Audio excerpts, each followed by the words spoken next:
बाहर नहीं निकल सकती। अब इस बिजनेस को देखने के बाद में मीटिंग के अंदर जाना है, कैसे जाऊं? ज़्यादा मेरी एजुकेशन नहीं है, मैं किसी से बात नहीं कर सकती, मैं इस बिजनेस को कैसे कर सकती हूँ? मुझे लगा कि यहाँ ये कर सकते, मैं नहीं कर सकती। धीरे धीरे इस बिजनेस के अंदर आए, ऐसे फंक्शन में हम आते रहे, मीटिंग अटेंड करते रहे, तो हमें लगा कि हाँ मैं भी कुछ कर सकती हूँ। और जब मैं मीटिंग में आती थी, स्टेज पे आती थी, तो कुछ बहुत सारे लेवल चेंज हो गए, लेकिन मुझे मेरा नाम भी बोलना नहीं आता था। पहली बार हम कहीं घूमने गए थे, वहाँ स्टेज पे सुमित सर हम सब लोगों को बुला रहे थे, मुझे भी बुलाए। अब मुझे पता नहीं कि मेरा नाम भी कैसे बोलना है। उस दिन मैंने बोला कि मेरा नाम आयशा है। उस दिन मुझे लगा कि मैं कुछ कर सकती हूँ। जैसे बताया कि उस दिन मुझे लगा कि हाँ मैं भी बोल सकती हूँ, इस बिजनेस को मैं भी आसानी से कर सकती हूँ। दूसरी बात, मैं मेरे 2 बच्चों के साथ में इस बिजनेस को कर रही हूँ, एक बेटा और एक बेटी। इस बिजनेस को करते गए हाँ कुछ समझ में आया, कुछ नहीं आया, और धीरे धीरे करते करते हम इस बिजनेस के अंदर बहुत अच्छे लेवल पे पहुंच गए, सिल्वर पहुंच गए। मैं नाम भी नहीं बोलना चाहती थी, लेकिन सिल्वर पहुंच गए। हमने इस तरह से काम किया कि हम फटाफट सिल्वर चले गए। और सिल्वर जाने के बाद में बहुत सारे ऐसे चैलेंज आए कि हमारी जो टीम थी सारी की सारी वो खत्म हो गई। अब हम क्या करें? हमने तो इतनी सारी मेहनत करी थी, वो हमारी टीम चली गई। फिर ये भी निराश हो गई कि नहीं नहीं अब इस बिजनेस को हम नहीं करेंगे। मैंने कहा कोई बात नहीं, इतने सारे लोगों को हमने ही ज्वाइन करवाया, फिर से पैदा करेंगे, कोई दिक्कत नहीं है। ये किस वजह से हो पाया, ये ऐसी लीडरशिप कहाँ से आई हमारे अंदर? क्योंकि हम ऐसे मेंटरशिप के प्रोग्राम में रहते हैं, वो लीडरशिप उस वजह से आई। अगर शायद हम मेंटरशिप प्रोग्राम में नहीं होते, ऐसे ब्रीड सिस्टम में नहीं होते, शायद वो चीज़ मेरे अंदर नहीं आ पाती। और फिर से हमने इस बिजनेस को शुरू किया और आज यहाँ तक पहुँच पाए। दूसरी बात, जब हम काम करते हैं तो बहुत सारे चैलेंज आते हैं लेडीज के लिए। वो घर भी संभालती है, बच्चों को संभालती है, परिवार को संभालती है। मैं जॉइंट फैमिली के साथ में रहती हूँ, मेरे सास ससुर भी है, बच्चे भी है, सारा परिवार साथ में रहते। फिर भी हमने इस बिजनेस को कैसे किया? कुछ 2-3 घंटे मिलते हैं लेडीज को, हम दिन भर काम करते हैं, रात को घर जाते हैं। मेरा 1.5 साल का बेटा है, मैं आपको बताऊं, वो 1.5 साल का बेटा 6 मंथ का था, उस टाइम हम काम करते थे, घर से रोज बाहर निकलते थे। हम काम करने सुबह 10 बजे निकल जाते थे, रात को 12 बजे आते थे। आते तो बच्चा सो जाता, फिर सुबह हम 10 बजे वापस निकल जाते हैं। हमें जोधपुर जाना है, बीकानेर जाना है, चूरू जाना है, जगह जगह हम काम करते थे। और मैं 5-6 दिन हो गए, माँ को होता ना कि मेरे बेटे की सूरत तो देखूं, उससे बात भी करूं, 6 महीने का छोटा सा बच्चा है, उसको कैसे छोड़ के जाऊं? शायद वो चैलेंज भी हो सकता है। और मैंने सोचा कि कोई बात नहीं, छोटा है, कोई दिक्कत नहीं। और जब मैं उसको दूसरे दिन, जब हमारा कोई बड़ा फंक्शन था, तो हम कहीं जा रहे थे, 6 दिन हो गए थे, 7वां दिन था, और वही रूटीन है हमारा। तो रात को 12 बजे आते, सुबह 10 बजे निकल जाते। और सब सुबह 10 बजे के काम में मैं क्या सोचती हूँ, घर का काम निपटा लूँ, बच्चे की कपड़ा धोना, घर का काम करना। अगर ये नहीं करूंगी तो मुझे घर से बाहर निकलना मुश्किल होगा। अगर मैं बच्चों में मशगूल हो जाऊंगी तो मेरा बिजनेस कौन संभालेगी? तो मैं धीरे धीरे उनको भी, घर का काम भी करना मेरे लिए बहुत जरूरी था। क्यों? अगर उनको अपन साथ नहीं रखेंगे तो घर से बाहर निकलना मुश्किल होगा। मैं हाउस वाइफ थी, ये चीजें मेरे साथ होना बहुत मुश्किल था। तो जब मैं 7वां दिन जा रही थी मीटिंग के लिए, तो मेरा बच्चा सो रहा था। इन्होंने बोला कि उसके पास जाना है, हाय हेलो करके ही आना। मैं उसके पास गई, बस इतना सा देख के हाय हेलो ही किया। ये अगर आप कर सकते हो तो ये स्टेज आपके लिए इंतजार कर रहा है। अगर आपके अंदर ये चीज है तो स्टेज आपके लिए इंतजार कर रहा है। दूसरे हमारे बहुत सारे चैलेंज आए। मैं खेत का काम करती थी, और मैं ज्यादा पढ़ी लिखी नहीं थी, मेरे पास एजुकेशन नहीं था, और ये प्राइवेट जॉब करते थे, 1000 की नौकरी थी इनकी। तो आप सोच सकते हो, हमारा ड्रीम बड़ा था, हम कुछ अलग चाहते थे। हमारी समाज के अंदर जेंट्स जब शादी होती है, शादी होने के बाद में तुरंत विदेश भेज दिया जाता है। हस्बैंड वाइफ दोनों अलग अलग, 60 साल का होगा घर आ जाओ। हमने देखा उन लोगों को कि जिन लोगों के पास पैसा खूब है, लेकिन दोनों के पास टाइम नहीं है, बच्चों के साथ रहने के लिए उनके पास टाइम नहीं। हमने सोचा कि इस बिजनेस को हम करेंगे और हम दोनों साथ में रहेंगे। और लोगों ने बोला कि आप नहीं कर सकते। लोगों ने हमारे ऊपर बहुत सवाल उठाए कि आप इस बिजनेस को नहीं कर सकते, इस तरह बाहर जाना लेडीज का गलत है, आप लोग गलत कर रहे हो, बहुत सारी समस्या आई। लेकिन हमने डिसीजन लिया कि हम करके दिखाएंगे। और आज मुझे देख के मेरी समाज की कई लेडीज जॉब करती है कि तू अगर बाहर नहीं निकलती तो शायद आज हम भी कुछ नहीं कर पाते। दूसरा, जैसे हम काम करते हैं तो बहुत सारे और भी चैलेंज आते हैं। और जब हम काम कर रहे थे तो हमारी टीम बिखर गई, हम निराश हो गए। तो वही लोग हमारे पास आते थे कि आप ये बिजनेस कर लो, वो बिजनेस कर लो। उन लोगों को दिखता था कि इनके अंदर कुछ लीडरशिप है, ये कुछ कर सकते हैं। तो वो लोग हमारे पास आते थे कि आप ये कर लो, वो कर लो। हम दोनों कई प्लान दिखाने के लिए सब कुछ खत्म हो गया था, फिर भी हम रोज घर से बाहर निकलते थे, कोई बात नहीं, फिर से खड़ा करेंगे। तो हम गई, हमारा गांव है डीडवाना के पास में 5 किलोमीटर दूर, हम डीडवाना गए वहाँ किसी को प्लान दिखाने के लिए, और हमारी टीम का बंदा टीम से निकल गया, हमें बता रहा है कि आप ये बिजनेस ज्वाइन कर लो, ये कर लो, वो कर लो, कुछ बातें वो बोलता रहा इस बिजनेस के बारे में, ऐसा है ऐसा है, और ये चुपचाप सुनते रहे। तो मुझे अजीब सा लगा, इस बिजनेस से प्यार होता है ना, जब हम शुरू शुरू में ज्वाइन करते हैं तो बहुत प्यार होता है कि इस बिजनेस के बारे में कोई कैसे बोल सकता है, वो एक्साइटमेंट होता है अंदर। तो उन्होंने बोला, तो मैंने बोला भैया हम आपकी तरह कुत्ते नहीं हैं, जहाँ रोटी दिखे वहीं चले जाएं। हम ऐसे मेंटरशिप के अंदर रहते हैं जिसका नाम हिंदुस्तान में नहीं, राजस्थान में नहीं, पूरे हिंदुस्तान के अंदर है। ऐसे मेंटरशिप में रहते हैं, हम नहीं है आपकी तरह जो रोटी दिखे वहीं चले जाए, चाहे कुछ भी नहीं होगा फिर भी हम यहीं खड़े रहेंगे। ये चीज़ कहाँ से आती है? शायद लोगों ने हमें बहुत सारा पैसा दिया कि आप हमारे बिजनेस में आ जाओ, आपको इतना पैसा मिलेगा लाखों में, लेकिन फिर भी हमने मना कर दिया, नहीं हम जहाँ हैं वहीं रहेंगे। क्यों रहेंगे? क्योंकि उस टाइम शायद हम ऐसी मीटिंग के अंदर नहीं आते, सिस्टम से नहीं होते, मेंटरशिप के प्रोग्राम में नहीं होते, सीडी नहीं सुनते, बुक्स नहीं पढ़ते, तो शायद आज हम यहाँ तक नहीं आते।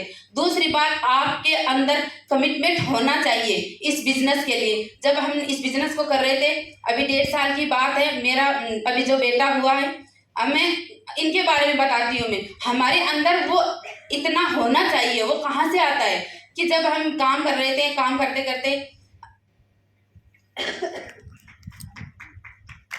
जब हम काम कर रहे थे वो बीच में मैं छोड़ दिया कि हमारे 3 बच्चे हुए, वो तीनों खत्म हो गए, फिर से बच्चा हुआ, फिर खत्म हो गया, फिर बच्चा हुआ, फिर खत्म हो गया। हमने सोचा अब हम क्या करें, हम टूट गए। लेकिन हम ऐसे मेंटरशिप के प्रोग्राम में रहते थे, 1 महीने के अंदर हमारे अपलाइन वहां से उठा के हमें ऐसे मीटिंग के अंदर लेके आते थे तुरंत, ऐसा तो यहाँ आ, तो बहुत कुछ कर सकती है। और दूसरा बताया कि मैं एक सिंपल सी हाउस वाइफ, पढ़ी लिखी नहीं, मुझे हिंदी बात करना बहुत मुश्किल काम था, मुझे समझ में नहीं आता था। लोग जब हिंदी बात करते थे मैं सोचती थी ये क्या बात कर रहे हैं, मुझे क्या बोल रहे हैं, कुछ भी पता नहीं था। लेकिन जब भी मेरे अपलाइन से मिलती थी, मेरे अपलाइन क्या बोलते थे, अरे आयशा तू बहुत पढ़ी लिखी है, तू बहुत कुछ कर सकती है, तेरे अंदर बहुत अच्छी लीडरशिप है। कभी मुझे एहसास नहीं करवाया कि आयशा तू गाँव से है, तू कर नहीं सकती। क्यों? क्योंकि मेरे अपलाइन को मेरे अंदर वो लीडरशिप दिख रही थी। अगर आप भी इस तरह करोगे तो शायद कोई इकबाल आयशा हमारी तरह बेटा इंतजार कर रहा है। आप भी घर से बाहर निकलिए, ढूंढिए, इकबाल आयशा आपका इंतजार कर रहा है। कोई फर्क नहीं पड़ता आप रात को प्लान दिखाने जाते हो, खाना खाया नहीं खाया, डेली खा के सो जाओ, लेकिन एक इकबाल आयशा आपको जरूर मिलेगा। प्रेग्नेंट थी, मेरा बच्चा होने वाला था, और हमारा एक कस्टमर का कॉल आया सीकर से, हम डीडवाना में थे, और हमारा कस्टमर का कॉल आया कि हमें एक प्रोटीन पाउडर चाहिए, और मेरे पेन आ रहे थे इतने भयंकर, ये मुझे हॉस्पिटल में एडमिट करवा के सीकर चले गए। तो मैं सोची ऐसा क्या कर रहे हो आप? मेरे भाई और इनकी सिस्टर दोनों मेरे पास में, और ये बोले कि अभी यूं गया और यूं आया, एक प्रोटीन दे के आ रहा हूँ मैं, कि एक प्रोटीन के लिए आप जा रहे हो और मैं ऐसी हालत में हूँ। बोला कोई बात नहीं, मेरा क्या काम है यहाँ, ये जो काम करना है वो तो डॉक्टर का काम है, मेरा तो कुछ काम ही नहीं, अभी यूं गया यूं आया, ठीक है। तो जैसे ये सीकर पहुंचे, मेरा लड़का हुआ, तो आप सोच सकते हो इस बिजनेस के अंदर आपका अगर कमिटमेंट ऐसा होगा तो सफलता आपका इंतजार कर रही है। कोई फर्क नहीं पड़ता, जो काम आपका है वो आप करो, और ऊपर वाले के हाथ में वो ऊपर वाला करेगा। आज अगर मैं नहीं जाऊंगी तो कौन जाएगी उनके साथ में? आज हमारे घर में बहुत सारा काम था, और 29 तारीख को हमारे घर के अंदर बहुत बड़ा प्रोग्राम है। तो मेरी सास मदर इन लोगों ने बोला कि आयशा तू रोज आती है, बेटे को जाने दे, तू मत जा। मैंने कहा नहीं, मैं जाऊंगी, मैं नहीं जाऊंगी तो मेरी टीम को कौन संभालेगी? घर आप संभाल सकते हो, लेकिन मेरी टीम को मैं ही संभाल सकती हूँ। मेरे बिजनेस को मेरी जरूरत है, ये मेरा बेटा है, पहला बेटा है, इसको मैं नहीं छोड़ सकती। जो इस बिजनेस को चाहिए वो मैं पूरा करूंगी, और आज ये बिजनेस जो हमें चाहिए वो देता है 100%। आज हमारे पास वो सब सारी चीजें हैं। मैं सोचती थी मेरे पास खुद का घर हो, गाड़ी हो, हम बाइक से जब हम काम करते थे सर्दी के अंदर सीकर से डीडवाना जाते थे, इतनी भयंकर सर्दी होती थी, उस टाइम हम सोचते थे हमारे पास कार हो, लेकिन हमारे पास कुछ भी नहीं था। लेकिन हम रोते नहीं थे अपलाइन के पास में कि सर हमारे पास पैसे नहीं है, हम काम कैसे करें, सर हमारी ये दिक्कत है, हम काम कैसे करें। हमारे अपलाइन एक ही बात बोलते थे, ऐसा कोई बात नहीं, तू काम कर, तू काम कर। अगर आज तू लोगों को स्टोरी सुनाएगी, तेरे ऊपर तरस आएगा लोगों को, और जब तू सक्सेस हो गए लोगों को स्टोरी सुनाएगी तो वो एक कहानी बनेगी तेरी। हम कभी रोए नहीं हमारे अपलाइन के पास में, सर हमारे पास टिकट के पैसे नहीं है, मीटिंग के पैसे नहीं है, सेमिनार के पैसे नहीं है, ड्रेस खरीदने के लिए पैसे नहीं होते थे, फिर भी हम बिजनेस के अंदर मीटिंग में लगातार आते थे। कभी हमारे अपलाइन को एहसास नहीं होने दिया कि हमारे पास कुछ नहीं है, कैसा संघर्ष है। कभी भी हमारी टीम को एहसास नहीं हुआ कि हमारे साथ क्या हो रहा है। इनके फादर के शुगर थी, शुगर की वजह से उनका पाँव चला गया। हम कितनी मुश्किल में काम करते थे, हम सुबह शाम उनको संभालते थे, उनकी पट्टी करवाते थे, और दिन में कुछ घंटे हमें मिलते थे, 1-2 घंटे। हम बड़े हैं, घर को भी हम संभालते, बिजनेस भी हम संभालते, और परिवार का कुछ भी समस्या होती वो भी हम संभालते। तो हम किस तरह काम करते थे। हम इनके पापा को, हम जब फादर इन लोग को हॉस्पिटल लेके जाते थे जयपुर, तो हम क्या करते थे, 4-5 लोगों से बात करते थे, आज हम जयपुर जा रहे हैं, आपको चलना है, आप हमारे जो सीनियर हैं वो जयपुर में हैं, आपका असेसमेंट वहीं करवाएंगे। हेल्थ के लिए लोगों को लेके जाते थे, उनसे मिलवाते थे, एडीसी विजिट करवा के उन लोगों को प्रोडक्ट देते थे। इस तरह थोड़ा थोड़ा टाइम चुरा के हम इस बिजनेस को किया। तो आप तो बहुत आसानी से इस बिजनेस को कर सकते हो। अगर मैं एक सिंपल सी हाउस वाइफ इस बिजनेस को कर सकती हूँ, तो आप तो बहुत अच्छे से कर सकते हो। आप सिटी के अंदर रहते हो। डीडवाना के पास में गांव है मारवाड़ बालिया, और वहां से बिलोंग करता हूँ। दोस्त मैं अभी जैसे आपने मेरी वाइफ को सुना, संघर्ष हर एक इंसान की जिंदगी के अंदर आता है, तकलीफें आती है, और तकलीफें आती इसीलिए ताकि इंसान मजबूत बने। तकलीफें इसीलिए आती हैं। ऊपर वाला भी अपने बंदे से बहुत प्यार करता है, एक माँ से भी ज्यादा, कई गुना ज्यादा प्यार करता है। वो अपने बच्चे को तकलीफ नहीं देना चाहता, दरअसल वो उसको मजबूत करना चाहता है, इसलिए उसको तकलीफें देता है। मैं उस समाज से हूँ जो मेरी वाइफ बताए थे कि हमारे शुरू से ही कल्चर था कि जैसे ही बच्चा बड़ा हो और शादी के लायक हो जाए, उसकी शादी कर दो, और शादी होने के बाद में वो विदेश चला जाए। मैंने जितने भी हमारे खानदान के अंदर, मेरे मम्मी के पीहन में हो या हमारे यहाँ पर, कोई एक बंदा भी दूर दूर के रिश्तेदार में ऐसा नहीं है जिसने कभी 10th पास की हो, कोई भी बंदा नहीं है। अब आप अंदाजा लगा सकते हैं कि मैं कहाँ से हूँ। उसके बाद में हमने, जब मैं इस बिजनेस में आने से पहले मैं स्टडी कर रहा था, और जब मैं कॉलेज के अंदर था, मेरा लास्ट ईयर था, मेरी शादी भी हो गई। और शादी होने के बाद में उसी दिन हमारे घर पे बैठ के प्रोग्राम रखा गया, और ये था प्रोग्राम कि भाई मेरे दादाजी ने मेरे पापा को बोला कि एक बाल को यहाँ छोड़ो, और एक बाल को आप जाने दो, तू यहीं पर रुक। तो मैंने मेरे दादाजी को कहा आज तो शादी हुई, आज तो इसी बातें मत गया, आज ही शादी, और आज ही कह रहे हो कि इसको विदेश भेजो। तो उन्होंने बोला नहीं ये सिस्टम यही है, चलो आप। लेकिन मेरे फादर को मैंने कहा मुझे 2 साल दो। उस 2 साल के अंदर मैं चाहता था कि मैं कुछ करूँ, मैं यहाँ पर कुछ करूँ, मैं ढूंढ रहा था कुछ ऐसी चीज़ को। और फिर मेरे फादर विदेश गए, विदेश में जाते ही कुछ इनके साथ ऐसी ट्रेजेडी हुई कि उनका काम बंद हो गया, और उसकी वजह से वहाँ पर उनका जो मालिक था, जिसके यहाँ पर उन्होंने अपनी ज़िंदगी के 35 साल किसी एक इंसान की नौकरी की हो, ज़िंदगी के 35 ईयर्स एक इंसान के उन्होंने पूरी ज़िंदगी लगा दी, और इस इंसान जब उनका काम बंद हुआ तो उनको वांटेड घोषित कर दिया। और वो मेरे फादर वहाँ जेल में थे।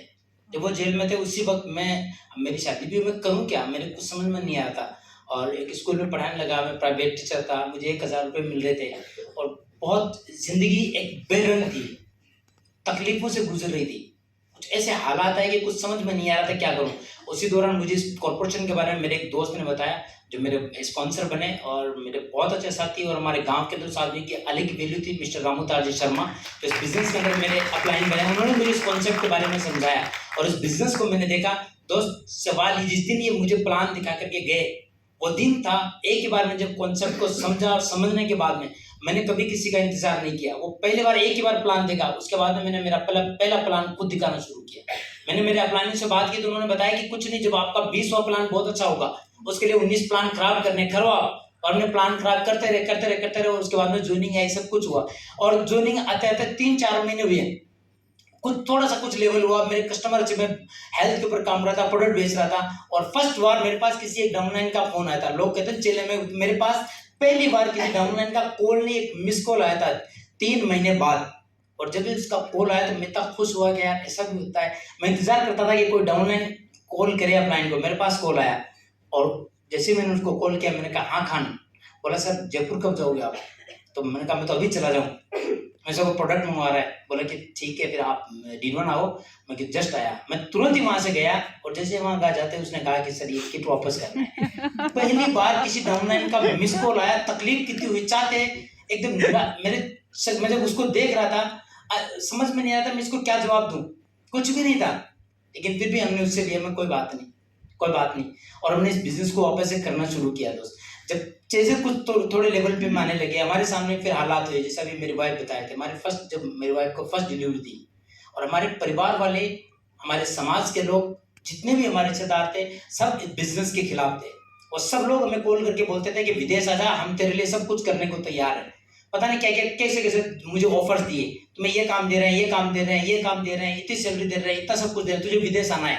मैंने कहा विदेश तो नहीं जाएंगे, करना तो यही है, करना तो यही है। जब वहाँ पर मेरी फर्स्ट जब डिलीवरी थी मेरी वाइफ की, और जब वहाँ पर हम हॉस्पिटल के अंदर थे, उसको जब पेन आ रहे थे, और मैंने अपनों को उस वक्त कॉल किया कई लोगों को कि इस एक स्थिति ऐसी है, तो लोगों ने एक ही बात बोली थी कि विदेश आ जा, हम तो पूरी हेल्प करने के लिए तैयार है। उस दिन समझ में आया कि सबसे बड़ी चीज है ना आदमी की जिंदगी में, पैसे की वैल्यू कितनी है।